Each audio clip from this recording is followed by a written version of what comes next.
بسم اللہ الرحمن الرحیم۔ معزز و محترم، آج آپ کے سامنے ہمارے آنے کا مقصد دراصل بریلی مسلک کے شیخ الاسلام ڈاکٹر محمد طاہر القادری صاحب کے بارے میں مختصر گفتگو کرنی ہے۔ آج کل کے بہت سے بریلی حضرات علماء ڈاکٹر طاہر القادری صاحب کو بہت برا بلا کہتے ہیں، ان پر تکفیر تک کر دیتے ہیں، اور کون سی وہ گالی جو ان کی عادت ہے جو انہوں نے ڈاکٹر صاحب کو نہیں دی۔ حالانکہ ہم سمجھتے ہیں کہ بعض بریلی علماء کا ڈاکٹر طاہر القادری صاحب کا رد کرنا دراصل صرف ان کی شہرت، پیسے کی ریل پیل اور جو مریدین ہیں ان سے حسد ہے، جو ڈسپیوٹ ہے اس جھگڑے کی اصل وجہ یہ ہے۔ ورنہ اندرون خانہ یہ سب ڈاکٹر طاہر القادری کی قدر کرتے ہیں، انہیں اپنا بزرگ مانتے ہیں، انہیں اپنا جید عالم مانتے ہیں، اور خود بریلی اصولوں پر بھی وہ اس مسلک کے ایک جید عالم کہلانے کے مستحق ہیں۔ ہم اس پر آپ کے سامنے مختصراً گفتگو کریں گے۔ سب سے پہلے تو یہ میرے پاس بریلی حضرات کی مستند کتاب ہے، ارمغان شیخ علی احمد سندیلوی رحمۃ اللہ تعالی علیہ۔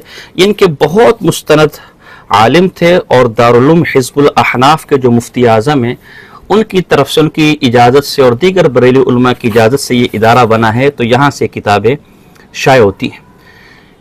ان میں خود ان کے اتنے بڑے شیخ التفسیر اور شیخ الحدیث کی دعا کا ذکر ہے، صفحہ نمبر 72، یہ کتاب میرے پاس ہے۔ لکھتے ہیں کہ میں نے حرمین شریفین، حرم مکہ اور حرم نبوی دونوں جگہ یہ دعا کی تھی کہ بار الہا میں پورے اخلاص کے ساتھ تیرے دین کی خدمت کرنا چاہتا ہوں، اور اس سلسلے میں جامعہ نعیمیہ اور منہاج القرآن لاہور میں جہاں میں تیرے دین کی بہتر خدمت کر سکتا ہوں میری رہنمائی فرمائے۔ فرماتے تھے کہ اس دعا کے بعد حرم نبوی میں مجھے منہاج القرآن میں تدریس کرنے کا اشارہ ہوا۔ واپس پاکستان پہنچا تو اللہ تعالیٰ نے منہاج القرآن میں خدمت دین کے اسباب پیدا کر دیے، اور اب میں یہ خدمت سر انجام دے رہا ہوں۔ ان کے اتنے بڑے شیخ الحدیث حرم نبوی اور حرم مکی کے اندر یہ دعا مانگ رہے کہ اے اللہ مجھے منہاج القرآن جو ڈاکٹر طاہر القادری صاحب کا ادارہ ہے وہاں خدمت دین کی توفیق عطا فرما۔ اور خود کہتے ہیں کہ حرم نبوی سے مجھے اشارہ ملا، اور ظاہر ہے ان کا عقیدہ ہے کہ یہ اشارہ نبی اکرم صلی اللہ علیہ وسلم نے دیا ہوگا، تو گویا نبی اکرم صلی اللہ علیہ وسلم کی طرف سے انہیں حکم ہوا کہ یہ منہاج القرآن جا کے دین کی خدمت کرے۔ اب اگر ڈاکٹر طاہر القادری صاحب دین کی خدمت نہیں کر رہے، یا ان کا منہاج القرآن دین کی خدمت نہیں کر رہا، تو یہ اعتراض تو آپ کے اصولوں پر نبی اکرم صلی اللہ علیہ وسلم پر ہے۔ یاد رکھیے گا، ہمارے آج کے درس کا مقصد ڈاکٹر طاہر القادری صاحب کے عقائد یا نظریات کی توثیق، یا ان کی شخصیت، یا بریلی حضرات کے ان کے بارے میں عقائد یہ نہیں ہے۔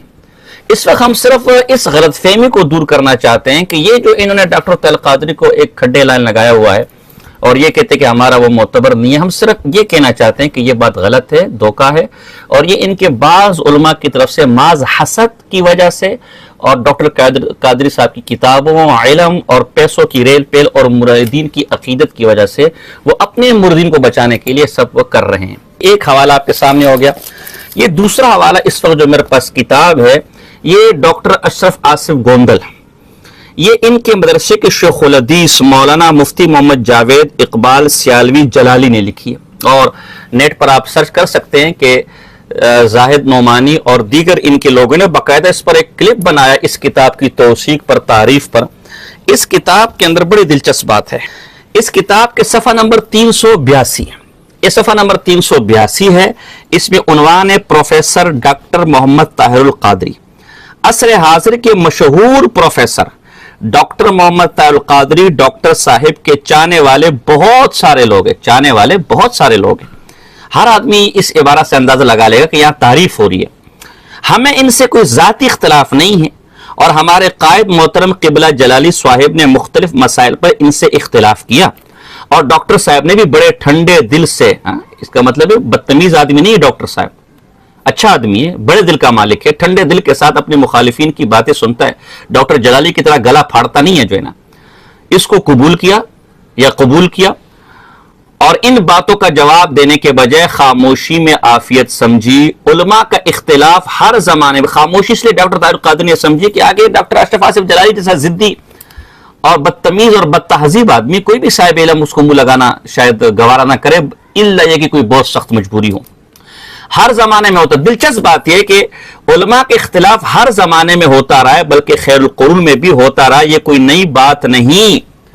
یعنی یہ جو میرے استاد ڈاکٹر اشرف آصف گوندل، جس کو لوگ جلالی کہتے ہیں، انہوں نے جو ڈاکٹر طاہر القادری صاحب سے اختلاف کیا، وہ کوئی کفر ایمان کے اختلاف نہیں ہے، وہ کی بدعت ضلالت کے اختلاف نہیں ہے، وہ ایسا اختلاف ہے جیسے خیر القرون میں علماء کا، احناف کا، شوافع کا، محدثین کا، فقہاء کا، متکلمین کا ایسا اختلاف تھا۔ اس قسم کا اختلاف ہے۔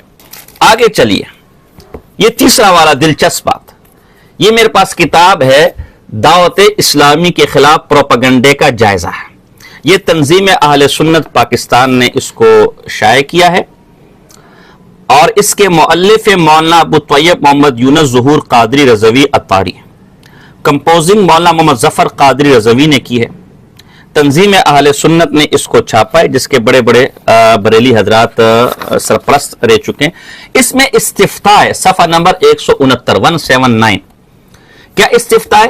کہتے اسی صفحہ نمبر 82 پر ڈاکٹر طاہر القادری کو پادری اور مرتد لکھا۔ انہوں نے ایک استفتاء تیار کیا کہ ایک صاحب ہے جو جناب الیاس عطار قادری صاحب کو اور ڈاکٹر طاہر القادری صاحب کو پادری کہتا ہے، جیسے آج کل یہ بعض بریلی حضرات کہتے ہیں، ایسے لوگ کے بارے میں کیا فتویٰ ہے؟ اب مزے کی بات ہے کہ اسی کتاب میں اس استفتاء کے جواب میں جامعہ نعیمیہ کے صدر المدرسین و صدر الافتاء مفتی اعظم مراد آباد حضرت مولانا مفتی محمد ایوب صاحب کا فتویٰ دیا گیا ہے کہ ڈاکٹر طاہر القادری علماء کی توہین کرنے والا کافر اور بے ایمان ہے۔ اس طرح صفحہ 184-85 پر مرکز اہل سنت اجمل العلوم کے صدر المدرسین و مفتی مولانا علامہ مفتی عارف حسین اجملی کی طرف سے بھی یہی فتویٰ دیا گیا کہ یہ تو علماء کی توہین ہے اور علماء کی توہین کرنے والا کافر ہے۔ گویا ڈاکٹر طاہر القادری کو پادری یا کافر کہنے والا خود کافر اور بے ایمان ہے۔ پونچھ کے دارالعلوم رضویہ سلطانیہ کے ناظم اعلیٰ و صدر دارالافتاء مولانا مفتی الشاہ سید بشاد حسین کا فتویٰ دیا گیا کہ ڈاکٹر طاہر القادری کو کافر کہنے والا یا ان کو پادری کہنے والا یہ شخص اعلیٰ کی فتوے کے سے بے ایمان ہے، اور اس کی بیوی بھی نکل گئی ہے اس کی بیوی اس کے نکاح سے نکل گئی ہے جو ہے نا۔ اور اسی طرح مرکزی جامع مسجد کے خطیب و صدر مدرسین جامعہ انوار العلوم و مفتی دارالافتاء مولانا علامہ مفتی محمد فاروق حسین صاحب کا بھی فتویٰ دیا گیا۔ اسی طرح درگاہ شریف حضرت بابا غلام شاہ، ان کے سید عبداللہ شاہ کا تو صاف صریح فتویٰ ہے، صفحہ نمبر 197 کہتے ہیں کہ آل فاضل بریلی فتاوی رضویہ میں فرماتے ہیں کہ علماء حق کی توہین کرنا کفر ہے۔ ڈاکٹر طاہر القادری صاحب، مفتی موتی الرحمان صاحب، خواجہ مظفر صاحب، عبدالرحیم بستوی صاحب اور حضرت مولانا الیاس عطار قادری اور تمام علماء حقہ میں سے کسی کی بھی شان میں توہین آمیز الفاظ استعمال کرنا صریح کفر ہے۔ گویا طاہر القادری صاحب کو علماء حقہ میں صاف نام ہے، علماء حقہ میں سے بھی شمار کیا اور ان کی توہین کرنے والے وہ کافر بھی کہا۔ آگے یہ ان کے اور بھی مفتیوں کے حوالے ہیں۔ تو یہ اتنی بڑی کتاب ڈاکٹر طاہر القادری صاحب کے دفاع میں لکھی گئی، انہیں کافر اور پادری کہنے والوں پر کفر کے فتوے جاری کیے گئے، ان کی بیویوں کو ان کی نکاح سے نکل جانے کا فتویٰ دیا گیا، انہیں مرتد کا۔ تو آج یہ بعض بریلی علماء یوٹیوبوں پر آ کر کس منہ سے ڈاکٹر طاہر القادری صاحب کا رد کرتے ہیں یا انہیں پادری کہتے ہیں۔ ایک اور اصول اب کے ذریعے سے میں ڈاکٹر طاہر القادری صاحب کی توثیق پیش کروں گا۔ یہ میرے پاس کتاب ہے فتح الرحمن، جو اسی ڈاکٹر اشرف آصف گوندل کے شیخ الحدیث جاوید اقبال نے لکھی ہے۔ اب دیکھیں اہل سنت والجماعت احناف دیوبند اور پھر اشاعت التوحید والسنت میں سخت اختلاف ہے، باقاعدہ دوسرے کے خلاف فتوے بھی ہیں، لیکن اس کتابیں لکھی گئی، مناظرے ہوئے، اس سخت اختلاف کے باوجود صفحہ نمبر 55 پہ کیا لکھتے ہیں؟ کہتے دیوبند کے دو گروپ ہیں، ایک حیاتی کہلاتے، دوسرا مماتی۔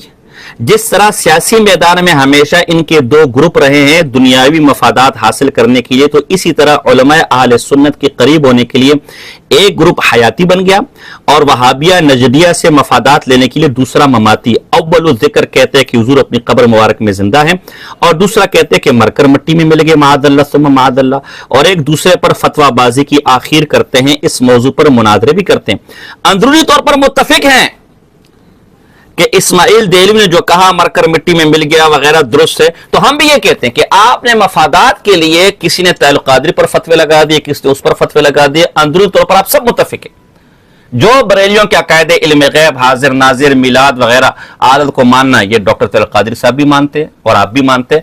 تو جیسے دیوبندی اور مماتی بقول آپ کے صرف مفادات کے لیے الگ ہوئے، حقیقتیں لوگ الگ نہیں، اندر سے ملے ہوئے ہیں. اس طرح ہم بھی کہتے ہیں کہ جو آپ نے دو گروپ بنا دیے، ایک طرف کوئی گوندل گروپ ہے، یا ایک طرف کوئی اتاری گروپ ہے، یا ایک طرف کوئی قریشی گروپ اور ایک طرف ڈاکٹر طیب القادری گروپ ہے، یہ صرف مفادات کے لیے بنایا ہوا ہے، اندرون خانہ آپ لوگ ملے ہوئے. پھر اگلا سوال ہم یہ آپ کرنا چاہیں گے کہ آپ ڈاکٹر طیب القادری صاحب کو کس بنا پر آج اپنے مسلک میں نہیں مانتے؟ اس لیے کہ علماء دیوبند کو کافر نہیں کہتے، یا اس لیے کہ وہ شیعہ کو کافر نہیں کہتے؟ تو میں پوچھوں گا کہ آپ کے ہاں علماء دیوبند کے کفر میں شک کرنے والا بھی کافر ہے.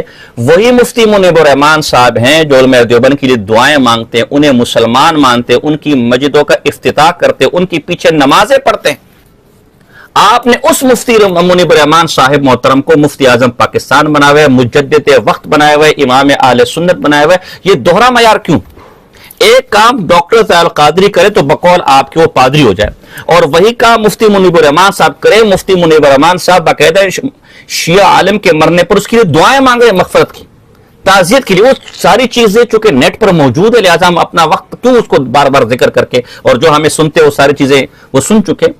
تو ایک طرف ڈاکٹر طیب القادری کو آپ اس لیے پادری کہہ رہے ہیں معاذاللہ بقول آپ کے کہ جناب جی وہ روافظ کی تکفیر نہیں کرتے، یا جناب جی وہ دیوبندیوں کی تکفیر نہیں کرتے، اور دوسری طرف مفتی منیب الرحمان صاحب باقاعدہ دیوبندیوں کے پیچھے نماز پڑھتے. طیب القادری صاحب کے بارے میں کوئی یہ ثابت نہیں کر سکتے کہ اس نے دیوبندی کے پیچھے نماز پڑھی، لیکن یہ دیوبندیوں کے پیچھے نماز پڑھتے ہیں، ان کے لیے دعائیں کرتے ہیں، ان کی مسجدوں کا افتتاح کرتے ہیں. ڈاکٹر طیب القادری صاحب کے بارے میں کوئی ثابت نہیں کر سکتا کہ انہوں نے کسی دیوبندی مسجد کا افتتاح کیا ہو، جبکہ مفتی منیب الرحمان صاحب پر آپ نے فرد جرم یہ عائد کی ہوئی ہے کہ وہ دیوبندیوں کی مسجد کا افتتاح کرتے ہیں. وہ باقاعدہ رافضی عالم کے مرنے پر اس کے لیے دعائیں مانگتے ہیں. اس کو آپ نے امام ربانی بنایا ہوا ہے، مجدد الفسانی بنایا ہوا ہے، اتحاد اہل کا دائی بنایا. مظفر حسین شاہ نے جو جس قسم کے القابات دیے تھے وہ ہم سب نیٹ پر دے چکے ہیں، اور نیٹ پر موجود ہے، وہ ہر آدمی دیکھ سکتا ہے. تو یہ دوہرا معیار کیوں؟ یہ دوہرا، یہ لینے اور دینے کے پارٹ کیوں؟ یہ واضح. اگر مفتی منیب الرحمان اس سب کے باوجود بھی مفتی اعظم پاکستان ہو سکتا ہے تو ڈاکٹر طیب القادری صاحب شیخ الاسلام کی نہیں ہو سکتے. اور آخری بات میں آپ سے پوچھتا ہوں کہ آپ کیا کسی کو غیر معتبر کہنے کا یا مسلک سے نکالنے کا معیار کیا ہے؟ مسلک سے تو آپ سب نکلے ہوئے ہیں، معیار پہ سب کے لیے برابر رکھا جائے. مولانا حشمت علی رضوی نے 70 بادب سوالات لکھے آپ کے اپنے صدر الافاضل نعیم الدین مراد آبادی کے خلاف کہ وہ عالت کے نظرے سے الگ ہو گیا. آپ کے شریف الحق امجدی نے فتاوی شارح بخاری میں مفتی احمد یار گجراتی کو گستاخ اور غیر معتبر کہا ہے. آپ کے لوگوں نے عمر اچھروی صاحب نے مقیاس انفیت کے اندر، اور یہ شاہ فضل قادری بدایونی نے البوارق المحمدیہ کے اندر، اور رمضان سیالی نے تاریخ وہابیت نجدیت کے اندر، شاہ ولی اللہ محدث دہلوی رحمۃ اللہ علیہ اور غلام علی چشتی والے نے عصمت الانبیاء عصمت النبی کے اندر شاہ ولی اللہ محدث دہلوی اور شاہ عبدالعزیز محدث دہلوی کو وہابی نجدی کا ہے. آپ حنیف قریشی کو رافضی کہتے ہیں، جبکہ آپ کے تنظیم المدارس کے صدر وہ انہیں اپنا مناظر اسلام کہتے ہیں. آپ کے اشرف آصف گوندل کی زمانے میں عرفان شاہ مشہدی کو وہ حجت الاسلام کہتے تھے، آج اسی عرفان شاہ مشہدی کو رافضی کہتے ہیں. اور آپ کے عرفان شاہ مشہدی اسی اشرف آصف گوندل کو حیض کی پیداوار کہتے ہیں. آپ کسی زمانے میں اشرف سیالوی کو اشرف العلماء امام المناظرین کہتے تھے، لیکن اسی اشرف سیالوی کے خلاف 2 درجن 24 سے زیادہ کتابیں آپ نے گستاخی اور کفر پہ لکھے. آپ کے اس ڈاکٹر اشرف آصف گوندل کے خلاف کیا کچھ نہیں لکھا گیا. تنظیم المدارس کی طرف سے باقاعدہ فتوے جاری کیے گئے، 4 شیڈول میں آج بھی جیل میں بند کروائے گئے، انہیں گستاخ کہا گیا. جو ہے آپ کے امام المناظرین سعید احمد اسد کے خلاف کتابیں لکھی گئی ہیں. تو کوئی عالم، آپ کے الیاس عطار قادری کے خلاف کتابیں لکھی گئی، انہیں غیر معتبر کہا گیا. آپ کے شاہ تراب الحق قادری کے خلاف کتابیں لکھی گئی، ان کو غیر معتبر کہا گیا. تو آپ کوئی اپنا ایسا بزرگ بتائیں جس کے خلاف خود آپ لوگوں نے فتوے نہ دیے. اگر فتووں کی بنیاد پر آپ ڈاکٹر طیب القادری صاحب کو غیر معتبر کہتے ہیں تو آپ کے ہر بڑے عالم کے خلاف آپ کے کسی دارالفتہ کا فتویٰ بھی موجود ہے اور آپ کے کسی عالم کا کتاب بھی موجود ہے. تو پھر تو سب کو جہنم رسید کرو نا. یہ ترجیح بلا مرجع کیوں؟ عجیب بات ہے. کوئی کتاب یہی ڈاکٹر طیب القادری کے خلاف ابو داؤد صادق نے کتاب لکھی، گجراوالا کا نباز قوم، اس ابو داؤد صادق کے خلاف کتابیں لکھی گئی ہیں. وہی ابو داؤد صادق وہ اگر الیاس عطار کے خلاف کتابیں لکھتے وہ معتبر نہیں ہے، اور وہ ابو داؤد صادق خطرے کی گھنٹی اگر طیب القادری صاحب کے خلاف لکھتے تو وہ معتبر ہو جاتی ہے. تو یہ دینے اور لینے کا معیار الگ کیوں ہے؟ اگر آپ اس بنا پر ڈاکٹر طویل قادری صاحب کو غیر معتبر کہتے ہیں کہ فلاں عالم نے کتاب لکھی ہے، فلاں دارالفتاء نے فتویٰ جاری کیے، تو ہم آپ کو کئی ایسے صدر فاضل نعیم الدین مراد آبادی سے لے کر مفتی منیب الرحمان تک آپ کو ثابت کر دیں گے کہ آپ کے ہر معتبر اور ہر بڑے عالم کے خلاف کسی نہ کسی نے کوئی کتاب لکھی ہے۔ تفصیل کے لیے میری جو کتاب ہے نیٹ پر بھی میسر ہے، دفاع اہل سنت والجماعت جلد 2، اس کا مقدمہ دیکھ لیجئے، اس میں نے ساری تفصیل بیان کی ہے۔ لہٰذا میں اپنے ساتھیوں کو بھی کہوں گا بالکل مت ڈریں، ڈاکٹر طویل قادری صاحب کی کتابوں کے حوالے کھل کر ان کے خلاف پیش کریں، ان کے بیانات کھل کر ان کے خلاف پیش کریں۔ اور میں بریلی احباب کو بھی کہوں گا کہ اگر ڈاکٹر طویل قادری صاحب کو آپ کے مسلک کے لوگ شیخ الاسلام مان رہے ہیں، معتبر مان رہے ہیں، اور اس کی سینکڑوں کتابیں ہیں اور اس کے سینکڑوں مریدین ہیں اور اس کے پاس پیسہ ہے اور اس کے پاس ادارہ ہے، جدید ٹیکنالوجی ہے، زبان ہے اس کے پاس، بیان ہے، خطابت کا ملکہ ہے، تو اس میں جلنے والی کیا ضرورت؟ آپ نے اگر وہ ملکہ نہیں ہے تو وہ ملکہ اپنے اندر پیدا کرے۔ یہ تھوڑی طریقہ کہ آپ اپنے چندے بچانے کے لیے اور اپنے پیسے بچانے کے لیے اس کو مسلک سے نکال دے، تو کسی صورت بھی وہ آپ کے مسلک کے اصولوں پر غیر معتبر نہیں ہے، وہ آپ کا معتبر بندہ ہے، آپ کے مسلک کا شیخ الاسلام ہے، اور آپ کے اصولوں پر اس وقت اگر آپ کے مسلک میں کسی کو صاحب علم کہا جا سکتا ہے، کسی کو معتبر کہا جا سکتا ہے، کسی کو اہل علم اہل زبان کہا جا سکتا ہے، تو وہ ڈاکٹر طویل قادری صاحب ہو سکتے ہیں۔ لیکن ظاہر ہے حسد آدمی کی آنکھیں اندھی کر دیتی ہے، لہذا عوام بریلیہ سے میں گزارش کروں گا کہ وہ اپنے ان مولویوں کے چندوں کی خاطر اپنے اصولوں پر اپنی آخرت برباد تو ویسے، لیکن میں اپنے اصولوں پر کہہ رہا ہوں، اپنے اصولوں پر اپنی آخرت برباد نہ کریں، اور طویل قادری صاحب کا مقام و مرتبہ، ان کی امامت ولایت آپ تسلیم کریں، اور جلد سے جلد ان کے ہاتھ پر بیعت کر کے ان کے علوم سے استفادہ کریں، اور اپنے ساتھیوں کو بھی میں کہوں گا کہ ڈاکٹر طویل قادری صاحب کے حوالے ان کے خلاف پیش کریں، اور اگر وہ معتبر نہیں مانتے تو جس انداز سے میں نے گرفت کی بھی ہے، میں نے بہت مختصر گرفت کی ہے، جو ہے نا، کوئی معتبر عالم ان کا جواب میں آئے گا تو پھر دیکھنا میں کرتا کیا ہوں، جو ہے نا، اور اس کی مجھے فی الحال کوئی امید ہے نہیں انشاءاللہ، جو ہے نا، یہ بھی سوچ سمجھ کے ساجد خان کو چھیڑتے ہیں، جو ہے نا، وما علینا الا البلاغ المبین۔